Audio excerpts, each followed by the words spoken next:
Hello my dear. तो आज की इस वीडियो में हम लोग क्लास 10 का जो ज्योग्राफी है इसका चैप्टर नंबर 2 जिसका नाम है forest and wild life resource इसको कंप्लीट करने वाले हैं। सिंगल शॉर्ट वीडियो रहेगा क्योंकि ये चैप्टर में ज़्यादा कुछ है भी नहीं। ओके, अगर आप एनसीईआरटी में आते हो इस चैप्टर में तो ये पेज जो है 14th नंबर से स्टार्ट होकर 14 से लेकर 22 में ख़त्म हो जाता है। और जो आखिरी पेज है उसमें भी एक्सरसाइज है और उसके अलावा कुछ डायग्राम्स कुछ भी दिया गया। मतलब आप देखोगे टोटल तो ये चैप्टर 8 पेजेस का है। उसमें भी आप बहुत कुछ हटाओगे तो लगभग 6 पेजेस आपको पढ़ना है, ओनली 6 पेजेस। ओके, और हम इस 6 पेजेस के लिए अगर हम 6 आवर का वीडियो बनाएंगे तो हम आपका टाइम बर्बाद कर रहे हैं और ये बात सच होगा, इसलिए हम इतना लंबा नहीं बनाएंगे।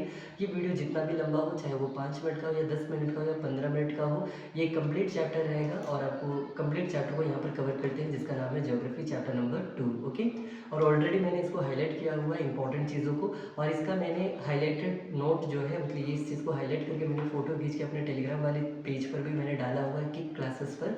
आप वहाँ से भी चाहे तो ये देख सकते हो, या तो हम इसको फिर भी रिपोस्ट करते रहेंगे। जो मोस्ट इंपॉर्टेंट चीज़ें हैं हम उसको रिपोस्ट करते रहेंगे। ओके, तो टेलीग्राम में भी आप जुड़ सकते हो अगर जुड़ना चाहोगे तो। अब चलिए इस चैप्टर को स्टार्ट करते हो। कि सबसे पहले इस चैप्टर में आपको क्या क्या पढ़ना है। ओके, अगर आप आते हो सबसे पहले इस चैप्टर का ये वाला पढ़ लीजिएगा सबसे नीचे जिसका नाम है बायोडाइवर्सिटी का definition. What is called biodiversity. इस एनसीईआरटी में इसका डेफिनेशन एक अच्छा सा डेफिनेशन बिल्कुल नहीं दिया गया, बस कुछ इसके बारे में बोल दिया गया है। हम जब स्कूल में पढ़ा रहे थे बच्चों को तो हमने एक अलग से डेफिनेशन बच्चों को बताया था, चाहे तो वो डेफिनेशन हम आपको भी बताते हैं। चलिए, और वो डेफिनेशन है the variety of all the living and non living things living together in the environment. इस एनवायरनमेंट में या इस हैबिटेट में या इस धरती पर जो भी different kinds of living and non living things रहते हैं एक साथ, इसी को हम लोग कहते हैं बायोडाइवर्सिटी। ओके, बायो मतलब लिविंग, डाइवर्सिटी मतलब विभिन्नता, है डिफरेंट थिंग्स। तो ये हो गया इसका आंसर। इसके बाद अगर आप पूछोगे और क्या पढ़ना है तो सीधा इंपॉर्टेंट चीज़ें बस बता रहे हो कि कहने के लिए आप कहोगे यहाँ पर मैंने हाईलाइट किया बट ये इंपॉर्टेंट है इसलिए हम छोड़ रहे हो। कि जैसे यहाँ पर क्या है, यहाँ पर ये बताया जा रहा है कि फ्लोरा किसको कहते हैं, फाउना किसको कहते हैं। फ्लोरा मतलब प्लांट स्पीशीज को कहा जाता है, इट डिनोट्स या तो it indicates the plant species, and fauna मतलब it represents the animal species. Okay, तो ये चीज़ आपको जानना है। यहाँ पर Indian state forest report, please पहले ये चेक कर लो कि आपके पास जो एनसीईआरटी है वो लेटेस्ट है या नहीं है, क्योंकि मेरे पास जो एनसीईआरटी इसमें 2015 का फॉरेस्ट रिपोर्ट का आंसर दिया गया है कि इंडिया में 24.16% फॉरेस्ट है। लेकिन आपकी एनसीईआरटी जो भी उसमें क्या है 2017 का दिया है या कौन सा दिया, ज़रा देख लीजिएगा। उसका जो रिपोर्ट है वो पढ़ लीजिएगा कि इंडिया में कितने फॉरेस्ट है according to Indian state forest report. Okay, तो आपको ये डेटा यहाँ पर पढ़ना है। आगे अगर आप बढ़ते हो यहाँ पर तो इंडिया में नहीं वर्ल्ड में जितने भी स्पीशीज़ पाया जाता है उनको हम लोग अलग अलग तरीके से क्लासीफाई करते हैं। तो उसको कौन क्लासीफाई करता है, तो यहाँ पर नाम दिया गया है ICUN। ICUN का मतलब है international union for conservation of nature and natural resource. यहाँ पर दिया गया, देख लीजिए ये रहा आंसर। कहाँ से दिखा है, तो ये रहा, सॉरी ये रहा। ओके, तो आपको ये पढ़ लेना है कि ICUN का फुल फॉर्म क्या है और इनके अकॉर्डिंग कितने तरह के स्पीशीज़ है। तो देख लीजिए सबसे पहला यहाँ पर दिया गया है that is called the normal species क्या होता है, एक्सटिंक्ट स्पीशीज़ क्या होता है, एंडेंजर्ड स्पीशीज़ क्या होता है, रेयर स्पीशीज़ क्या होता है, वल्नरेबल स्पीशीज़ क्या होता है। तो ये डिफरेंट टाइप्स ऑफ स्पीशीज़ है। चलिए हम शॉर्ट में बताते हैं। देखो, नॉर्मल स्पीशीज़ वो है जिनका पॉपुलेशन कभी कम नहीं है, मतलब उनका पॉपुलेशन ठीक ठाक है।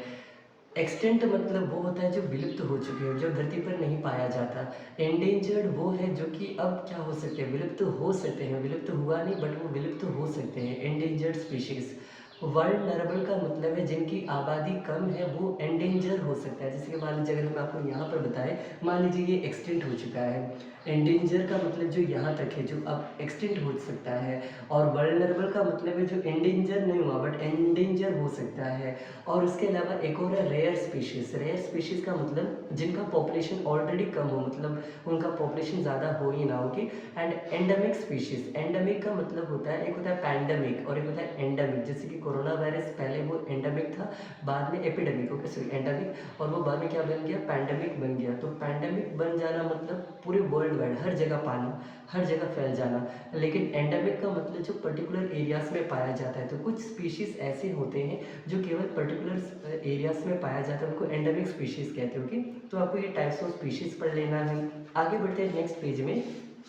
और यहाँ पर चीता के बारे में बताया गया कि वर्ल्ड का फास्टेस्ट एनिमल चीता होता है, एशियाटिक चीता, उसका स्पीड कितना है वो भी दिया गया है। और उसके बाद एक क्वेश्चन भी दिया गया है कि what are the negative factors. ये इंपॉर्टेंट क्वेश्चन है कि कौन कौन से नेगेटिव फैक्टर्स पैदा होते हैं अगर हम लोग फॉरेस्ट को, इन सबको क्या कहते हैं कि डिलीट वो ख़राब करते हैं। अगर आप जंगल वंगल काटते हो, अगर आप डिफोरेस्टेशन करते हो, अगर आप नेचर को प्रोटेक्ट नहीं करोगे तो इससे क्या क्या नेगेटिव फैक्टर आएंगे। तो वो पूछा गया और इसका आंसर इसके नेक्स्ट पेज में ही दिया गया। अगर आप नेक्स्ट पेज में आते हो तो यहाँ पर इसके आंसर्स दिया गया है, जैसे कि ओवर एक्सप्लोटेशन से क्या क्या होगा, ह्यूमन एक्टिविटी कौन कौन से जिससे अपना एनवायरनमेंट ख़राब हो रहा है, जैसे कि माइनिंग क्या होता है। तो इन सब के बारे में यहाँ पर थोड़ा थोड़ा हिंट दिया गया। ओके, और इस पूरे चैप्टर से one of the most important question यही है कि कैसे कैसे आप अपने एनवायरनमेंट को बचा सकते हो, फॉरेस्ट रिसोर्सेज को, और कैसे कैसे अपना forest and wild life resources खराब हो रहा है। ओके, तो आपको यही पूछा जाएगा, या तो कंजर्वेशन पूछेगा या तो डिग्रेडेशन पूछेगा। इसके अलावा भी कुछ टॉपिक्स है जो भी हम आपको दिखाना चाहेंगे, जैसे कि इस चैप्टर में अगर आप आते हो कहाँ पर बताया आपको, तो ये रहा, ये एक इंपॉर्टेंट टॉपिक है, ये वाला यहाँ पढ़िएगा। यहाँ पर एक फोटो दिया, यहाँ पर ये चीज़ बेसिकली हिमालय पर्वतों में एक तरह का प्लांट स्पीशीज पाया जाता है जिसको हम लोग कहते हैं हिमालयन यू। इस हिमालयन यू में एक तरह का केमिकल कंपाउंड पाया जाता है जिसको टैजोड कहते हैं। और ये टैजोड एक मेडिसिनल प्लांट है जो कि क्या चीज़ में यूज़ कर सकते हैं, तो आंसर है कैंसर जैसे बीमारियों को ट्रीट करने के लिए यूज़ कर सकते हैं। और प्रेजेंट टाइम में कैंसर को ट्रीट करने के लिए सबसे ज़्यादा इसी मेडिसिनल प्लांट का यूज़ किया जाता है। तो आपको बस यही इतना यहाँ पर पढ़ना है। तो हिमालयन यू या तो टैजोल क्या है बस आप पढ़ लीजिएगा। It is a chemical compound which comes from a medicinal plant known as Himalayan yew and it is use for the treatment of cancer. Okay, तो आपको ये पढ़ लेना है, इंपॉर्टेंट है। नेक्स्ट है ये रहा, यहाँ पर एक सवाल है कि what are the different human activities, क्या कौन कौन से एक्टिविटीज़ है जिससे अपना एनवायरनमेंट डिग्रेड हो रहा है। तो आंसर है over exploitation, habitat destruction, deforestation and एक और कुछ माइनिंग। तो ये चारों टर्म्स यहाँ पर दिया गया, आपको बस रट लेना है, सिंपल है और इम्पॉर्टेंट है। ओके, नेक्स्ट आते हैं यहाँ पर नेक्स्ट पेज में, उतना इम्पोर्टेंट कुछ है नहीं। नेक्स्ट सीधा आते हैं कहाँ पर, तो ये रहा हेडिंग जो हम आपको पहले ही बोल चुके हैं, वो रहा ये।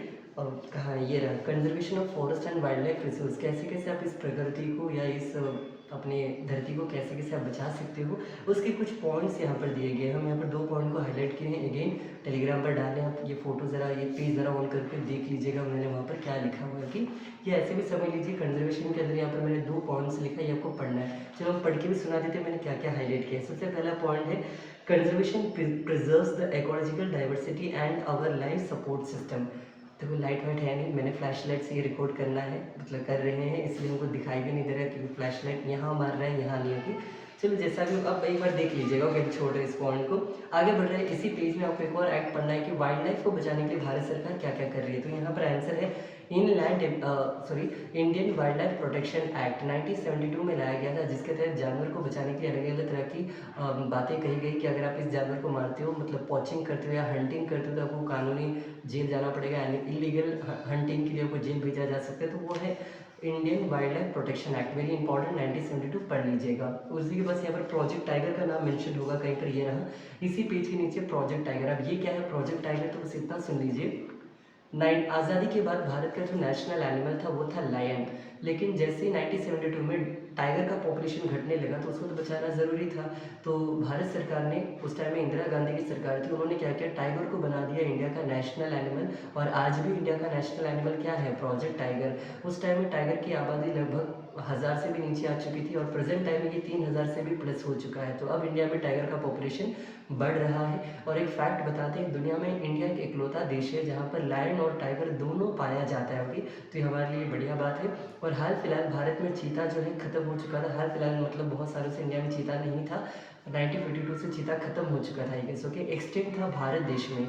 बट अब 17 सितंबर 2022 को जब नरेंद्र मोदी जी का बर्थडे था, उस दिन नामीबिया नाम के देश से भारत सरकार ने क्या किया, आई गेस 7 या 8 ये चीता को मंगवाया, जिसमें से 5 फीमेल थी और 3 जो है उसके कब्स थे, मतलब बच्चे थे। और ये कहाँ लाया गया, तो इंडिया के मध्य प्रदेश के कोनो नेशनल पार्क में लाया गया। अब अगर आप पूछोगे ये सब पढ़ना है क्या, बिल्कुल नहीं, लेकिन नेशनल पार्क आपको पढ़ना है। ओके, इस बुक में आपको 3-4 नेशनल पार्क का नाम दिया गया, जैसे कि बक्सा नेशनल पार्क, बक्सा टाइगर रिजर्व, ये वेस्ट बंगाल में है, लेकिन यहाँ पर डोलोमाइट नाम का एक और होता है, मिनरल से बनता है और से बनता है मेटल।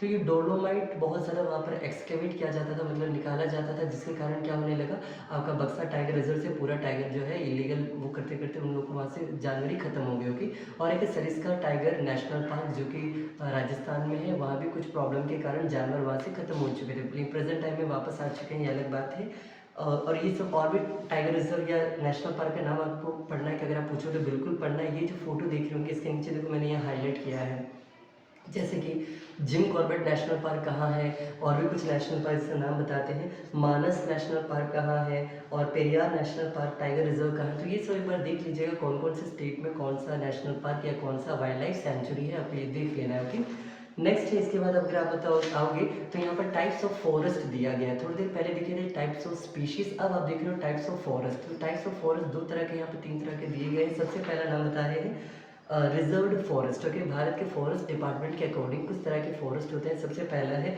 रिजर्व्ड फॉरेस्ट, वो फॉरेस्ट जहाँ के फ्यूल्स मतलब वुड्स जो है हमने फ्यूचर पर्पस के लिए रखे हुए हैं संभाल कर। दूसरा प्रोटेक्टेड फॉरेस्ट, एक है रिजर्व्ड फॉरेस्ट, एक है प्रोटेक्टेड फॉरेस्ट, दो तरह के हो गए। और एक होता है अनरिजर्व्ड फॉरेस्ट, नेक्स्ट पेज में दिया गया तीसरा अनरिजर्व्ड फॉरेस्ट। तीन तरह के फॉरेस्ट है according to forest department. But इसके अंदर में भी सुनिएगा, एक लाइन पढ़ते हैं, the reserved forest and the protected forest are together known as permanent forest. इन दोनों को परमानेंट फॉरेस्ट कैटेगरी में डाला गया है और इनके रिसोर्सेज को यूटिलाइज करना कानूनी जुर्म है, कि वहाँ से कोई उठा नहीं सकता, जैसे कि लकड़ी वकड़ी। लेकिन जो अनरिजर्व्ड कैटेगरी के फॉरेस्ट होते हैं वहाँ से हम लोग रिसोर्सेज को यूटिलाइज कर सकते हैं। नेक्स्ट है, इंडिया में सबसे ज़्यादा जंगल किस स्टेट में, आपको ये बस रट्टा मार के वन मार्क फैक्ट याद करना है, that is called Madhya Pradesh. Madhya Pradesh में 75% फॉरेस्ट है। जरा एक मिनट सुनिएगा, अगर आपसे कोई पूछे सबसे ज़्यादा जंगल कहाँ है भारत में फॉरेस्ट, तो आंसर है मध्य प्रदेश 75%। लेकिन अगर आपसे पूछे सबसे ज़्यादा परसेंटेज वाइज जंगल कहाँ है, तो आंसर है I guess Mizoram. Okay, Mizoram का 90% फॉरेस्ट है, लेकिन वो स्टेट छोटा है तो इसलिए एरिया कम है, लेकिन उसका 90% क्या है, जंगल है। तो मिजोरम में परसेंटेज वाइज सबसे ज़्यादा जंगल है, लेकिन एरिया वाइज पूछा जाए सबसे ज़्यादा जंगल कहाँ है, तो वो है आपकी मध्य प्रदेश में। तो यहाँ पर केवल आपको मध्य प्रदेश पढ़ना है, मेघालय मिजोरम भूल जाइए, कन्फ्यूज मत होइएगा। ओके, नेक्स्ट है, यहाँ पर तीन चार मूवमेंट्स के नाम दिए गए हैं जिससे हम लोग अपना एनवायरनमेंट बचाने के लिए लॉन्च किए थे। जैसे कि एक है यहाँ पर चिपको मूवमेंट, जो कि उत्तराखंड में हुआ था। भाई सुंदरलाल बहुगुणा उस टाइम के लीडर थे, जिन्होंने पेड़ों को हक किया था, मतलब गले मिलाकर कहा था कि ये पेड़ नहीं कटेगा, बिल्कुल उन्होंने आंदोलन किया था, चिपको मूवमेंट। ओके, और उसके बाद एक दिया नव नदनिया आंदोलन, एक है बीच बचाओ आंदोलन, और एक है JFM जॉइंट फॉरेस्ट मैनेजमेंट। तो ये आखिरी पेज है, आपको इस आखिरी पेज की ये चारों नाम को पढ़ लेना है। कौन कौन सी, बीच बचाओ आंदोलन, नवदन्या सीट जो भी मूवमेंट जो भी था, और एक था आपका चिपको मूवमेंट, और एक JFM जॉइंट फॉरेस्ट मैनेजमेंट। और ये JFM जो है जॉइंट फॉरेस्ट मैनेजमेंट, ये ज़्यादा इंपॉर्टेंट है। ओके, तो ये एक पैराग्राफ पूरा JFM के बारे में दिया गया, तो ये भी एक बार पढ़ लीजिएगा या तो देख लीजिएगा। और इसके बाद अगर आप नेक्स्ट पेज टर्न करोगे तो यहाँ पर देख पा रहे हो ये चैप्टर यहाँ पर खत्म हो गया। और अगर आप पूछोगे और कुछ इस चैप्टर छूटा है, क्योंकि हम इस तरह जल्दी बता रहे थे, तो यहीं एक ही चीज़ बस छूटा था, वो है, फिर से वापस आइएगा तो यहाँ पर एक नाम आएगा सैक्रेड ग्रुप्स। सैक्रेड ग्रुप्स मतलब होता है जो पूजनीय पेड़ होता है, कोई पेड़ को हम पूजते हैं, जैसे कि वो बानियन ट्री हो, चाहे वो पीपल मतलब ये हो, या चाहे वो नीम का पेड़ हो। तो इस तरह कुछ पवित्र, गूगल में जाकर बस टाइप कीजिएगा कि सैक्रेड ग्रुप्स क्या होता है, तो उसका हिंदी वर्ड आ जाएगा। और वो एक तरह का पूजनीय पेड़ होता है जिसको लोग पूजा करते हैं। ओके, तो उसके बारे में कुछ लिखा है, तो आप ये भी एक बार पढ़ लीजिएगा। ये पूछेगा तो नहीं एग्जाम में, फिर भी है तो एक बार देख लीजिए। ओके, तो इस तरह ये चैप्टर भी यहाँ पर फिनिश अप होता है। अगर आप एक बार में दोबारा पूछना चाहोगे कि इसमें क्या क्या पढ़ने लायक है, तो ज़रा जल्दी से सुनिएगा। चैप्टर में एंटर करते ही आपको पढ़ना था डेफिनेशन ऑफ बायोडाइवर्सिटी, दूसरा आपको पढ़ना था IUCN का मतलब क्या होता है, फुल फॉर्म, और उनके हिसाब से डिफरेंट टाइप्स ऑफ स्पीशीज़ क्या क्या होते हैं। नेक्स्ट आपको टाइप्स ऑफ फॉरेस्ट पढ़ना था, प्रोजेक्ट टाइगर क्या आपको पढ़ना है, Indian wild life protection act 1972 क्या है आपको पढ़ना है, conservation of forest and wild life कैसे कैसे कंजर्व कर सकते हैं आपको पढ़ना है, कैसे कैसे फॉरेस्ट और ये रिसोर्सेज खराब हो रहे हैं, like over gracing, over exploitation, population, habitat destruction, deforestation, mining. तो ये सब टर्म्स आपको लिखना आना चाहिए, इससे एनवायरनमेंट खराब होता है। ओके, और आखिर में पढ़े चिपको मूवमेंट क्या है, नवदनिया मूवमेंट क्या है, बीच बचाओ आंदोलन क्या है, और JFM जॉइंट फॉरेस्ट मैनेजमेंट क्या है, ये याद रख लीजिएगा। और सैक्रेड ग्रुप्स क्या होता है ये पढ़ लीजिएगा, और इस तरह का ये चैप्टर भी कंप्लीट होता है। ओके, मुझे नहीं पता ये वीडियो कितना लेंथी बना है, अभी हम इसको रोकेंगे तो हमको पता चलेगा। जितना भी मिनट का हो, ये कंप्लीट चैप्टर था। आई होप आपको ये वीडियो समझ आया होगा। कोई और चैप्टर अगर आप देखना चाहते प्लीज़ बताओ, बताओ, तुम बताते नहीं हो तो बताओ। ओके, बस इसको यहाँ पर एंड अप करते हैं। Thank you. एहसास की जो जुबान